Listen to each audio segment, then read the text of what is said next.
Last week, ladies and gentlemen, in Bamenda, the regime in Yaoundé staged yet another masterclass in deception, propaganda, and mockery, in a spectacle that could rival a royal coronation.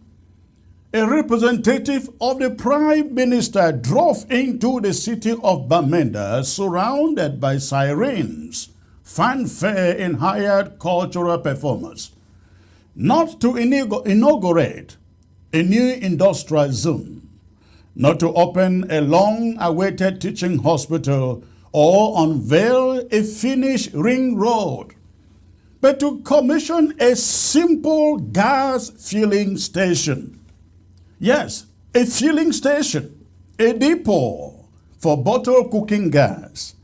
And as ridiculous as that may sound, they shamelessly dress it up as a groundbreaking achievement.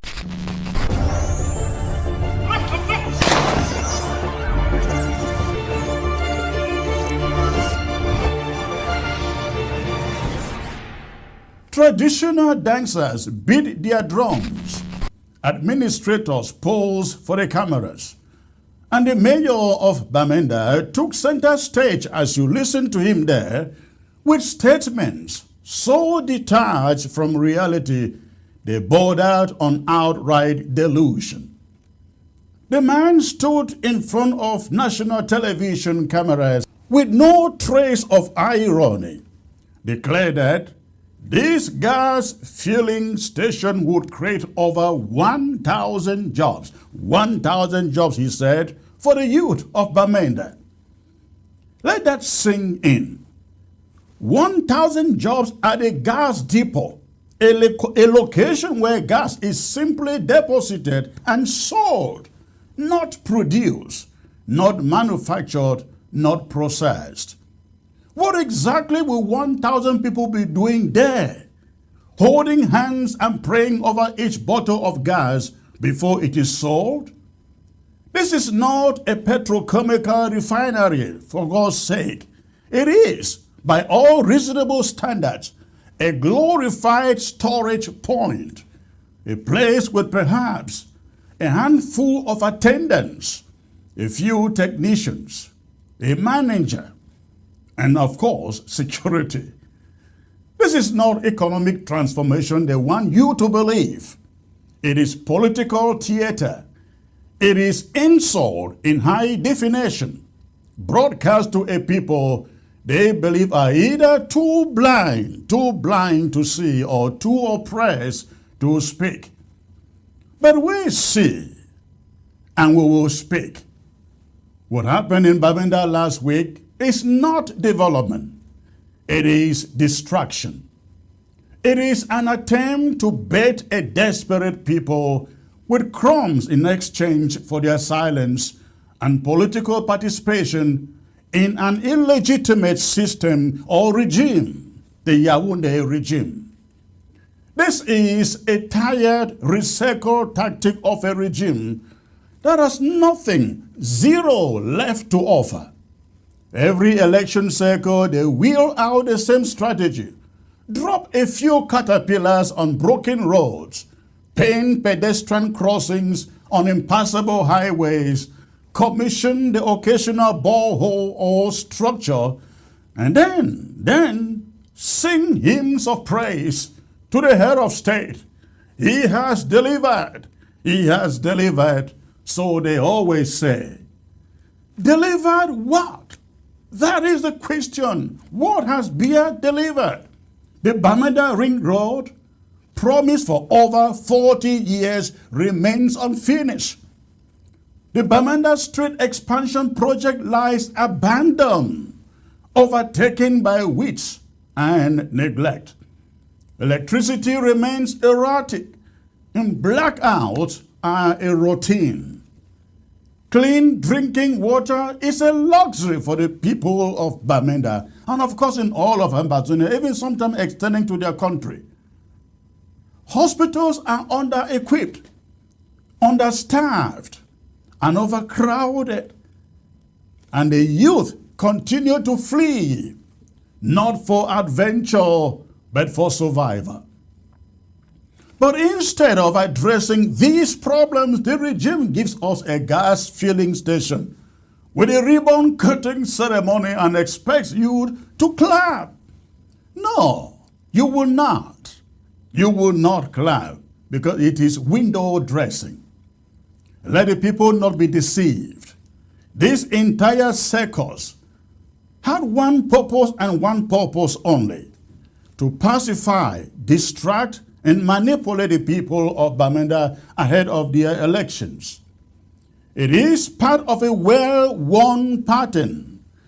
When the time to register for voting comes, the regime swings into action, not to fix infrastructure, not to empower local governance, but to give just enough spectacle to fool the gullible and score a few headlines, as they did in Bamenda. In past years, they deployed road graders and bulldozers to fake road construction. The people have since caught on the scam. So this year, they try a new trick. Use a gas depot, a gas filling station to sell false hope. And worse still, they dare attach it to the name of the head of state, as though he personally carried the gas pipes into town, right? This is not governance. It is extortion by illusion. This move is not just pathetic. It is a sign of a desperate government clinging to power through lies and smoke screens. If you ever needed proof that the regime has no credible vision for the people of Bamenda and Ambazonia as a whole, talk less, ladies and gentlemen. This is it. Send the Prime Minister's representative to inaugurate a filling station. As simple as a petrol station. Let us be clear, a gas filling station is not a bad thing in itself. If it helps bring down prices, makes gas more accessible, and reduces transport costs, the people will use it. They will benefit. But don't stand in front of us and call it development. Don't insult our intelligence. Don't come to a region broken by decades of neglect and pour sugar over your failure, expecting the people to smile and clap for you. What Bamenda needs is not grand speeches over petty projects. Bamenda needs freedom, freedom, freedom. The right to elect local governors, administrators, and mayors, not appointed loyalists of the regime in Yaoundé. How about infrastructure? Roads, clean water system, power supply, and health care. The freedom to run its own affairs and direct its own resources. That is what the people of Bamenda need. They need accountability, transparent budgets, local investment in youth and innovation, not political pageantry. Not at all. These are not luxuries. They are the foundations of human dignity. And they will never come through filling station inaugurations wrapped in tribal drum and empty promises. Not at all. To the people of the southern Cameroons, especially Bamenda people, let this be your wake-up call. The dream of Ambazonia is not about gas filling stations. It is about governance that respects you, serves you, and answers to you. It is about never again having to watch a colonial administrator arrive in fanfare to pretend that a depot is a factory, a production station that neglects its development, and that silence is unity. Of course, it is not. This is why the struggle must continue. Because only freedom can deliver the real change. Only a liberated Southern Cameroons can ensure that hospitals are not death traps, that roads are not death corridors, and that public office is not an exclusive club for regime cronies. Cameroon officials, and I mean La République du Cameroon's officials, have become experts at trading glitter for gold, trading illusions for hope. But the people are awake now. Ambazonia, the southern Cameroons, the people are awake. We see through the charade. You can keep your gas station. You can keep your lies. You can keep your drums and rented crowds. But you cannot keep Ambazonians from dreaming and fighting for a better future. The message is clear. Take your gas filling stations, and will we take our freedom? And no, we won't register for your elections. We won't give legitimacy to your lies. Bamenda has had enough. Ambazonia has had enough. And the world must hear it. Every year, as the Cameroonian regime organizes nationwide celebrations to mark May 20th, the so-called National Day, the overwhelming segment of the population in Ambazonia, known historically as the Southern Cameroons, either mourns in silence, protests, or outright rejects the celebration as a symbol of betrayal, the symbol of annexation, and the destruction of their autonomy. To Southern Cameroonians, May 20 is not a day of unity, but a dark reminder of the death of their sovereignty, the death of their institutions, and their distinct identity. In this article, I examine the reasons behind the widespread resentment Southern Cameroonians harbor towards May 20th celebrations. It exploits the historical, political, and cultural grievances tied to the date, and I unpack why it is viewed not as a national day of pride, but as a symbol of annexation and erasure. To understand the rejection of May 20th in Ambazonia, one must go back to the complex post-colonial history of the territory. The Southern Cameroons was a British Trust territory, that is, governed under British administration through the United Nations mandate after the First World War. It was culturally, legally, and educationally distinct, that means different, from the French-administered part of Cameroon, which we call La République du Cameroun, which had a completely different colonial experience. On October 1, 1961, the Southern Cameroons obtained independence by joining the already independent French-speaking La République du Cameroun in a federation of two equal states. This union was understood by the Southern Cameroonian population as a confederation of equals, not an absorption or subordination. However, that understanding was quickly betrayed. In 1972, just 11 years into the Federal Union, then Amadou Ahidjo, La République du Cameroon's president, single-handedly organized a national referendum aimed at dissolving the federal structure and replacing it with a unitary state. That referendum conducted without equal participation or the consent from the Southern Cameroonian people, marked a clear violation of the 1961 agreement that brought the two states together. It is this event that Southern Cameroonians mark as the true beginning of their annexation.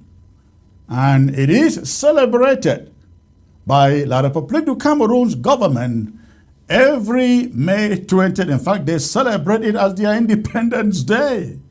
That means the day they captured us. So to Southern Cameroonians, May 20, 1972 is the day their autonomy was officially buried. It is the date that La République du Cameroon swallowed the Southern Cameroons under the false pretext of national unity. From that day on, Southern Cameroons ceased to exist as a political entity, as a state. The main reason May 20 is despised in the Southern Cameroons is because it represents a forced, undemocratic, and deceitful merger. There are key factors that amplify this view. Number one, the 1972 referendum was conceived, executed, and imposed solely by La République du Cameroon's leadership. Southern Cameroonians were neither consulted nor represented in its conception. Number two, according to international law, the referendum was illegal, and the terms of the federation agreed in 1961. No decision could abolish the federal structure. No decision could change the federal structure. But this is exactly what happened on May 20th. Number three, with the declaration of a unitary state in 1972, all institutions specific to the Southern Cameroons, including our House of Assembly, Prime Minister's position or office, our judiciary, and even policing systems were scrapped. But La République du Cameroon kept their gendarmes, their DOs, and everything, I mean everything, and they extended them into our territory, the Southern Cameroons. It marked the end of the Southern Cameroons' self-governance and statehood. Number four, the erasure of the Southern Cameroons' identity. Post-1972, the government undertook a series of reforms designed to erase the Anglo-Saxon identity of the Southern Cameroons. Legal systems were harmonized under French civil law. Education was centralized under Francophone curriculums, and French became the dominant language in all aspects of governance up to today. It has remained so. Even as I speak to you right now, French remains the official language in that country. This is why May 20th is not a day of celebration, but a day of occupation for many in Ambazonia. The Cameroonian government's insistence on celebrating May 20th as a day of national unity is therefore to Southern Cameroonians a mockery of their suffering and a glorification of conquest. The celebrations often involve military parades, government speeches, extolling unity, and displays of Cameroonian flags and symbols that many Southern Cameroonians reject outright. To our people, to Ambazonians, Southern Cameroonians, these parades are symbolic of the militarization and occupation of their territory. The presence of Cameroonian military personnel in our streets, particularly during May 20th, are viewed as a direct threat to the struggle for restoration and a reminder of the regime's brutal enforcement of assimilation. Since 2016, when the conflict reignited in response to marginalization and cultural oppression, May 20th has become even more controversial. It is now met with ghost towns, boycotts, and often violence. And that is the reason why now we have banned it completely in Ambazonia. Government attempts to force participation in celebrations, particularly from school children and local chiefs, have backfired and intensified the resentment. That is why also we have declared a lockdown on May 20th. But beyond the political and historical reasons, May 20th has left deep psychological wounds in the Southern Cameroonian consciousness. The annual fanfare and flag waving represent the institutionalized denial of our identity, a denial backed by military force, propaganda, and economic marginalization. Why the day is looted. Number one, the loss of language and culture. The imposition of Francophone structures led to the erosion of the Anglo-Saxon common law system, educational models, and civic traditions.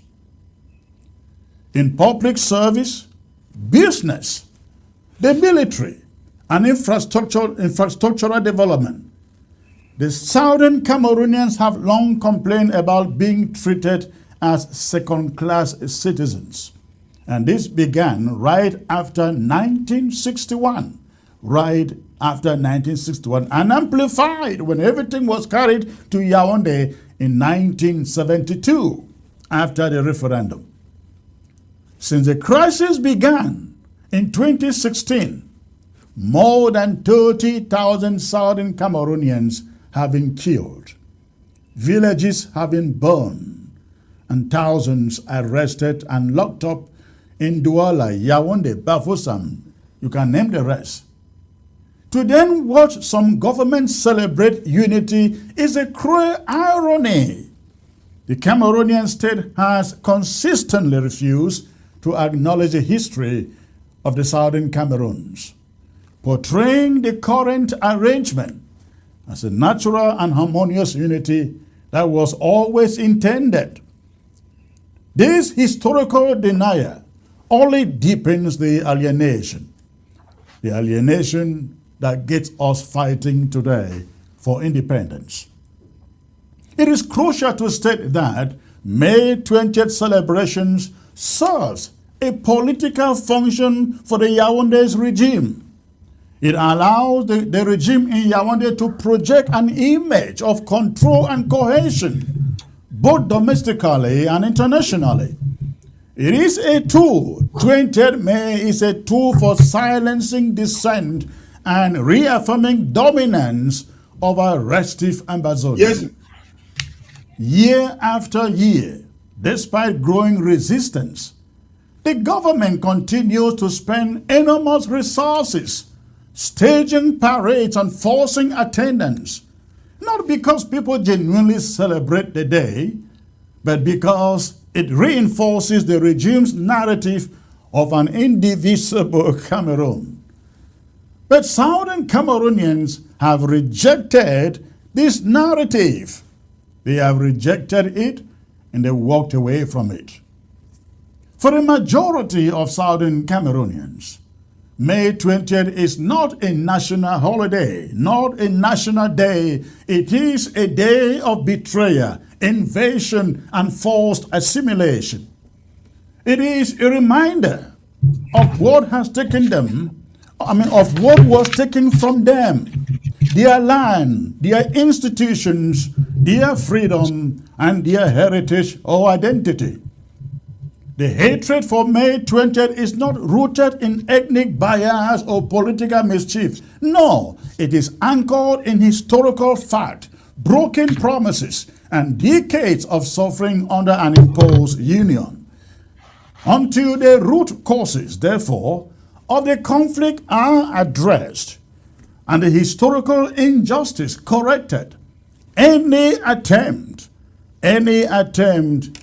to force celebrations on this date in the southern Cameroons will be met with rejection.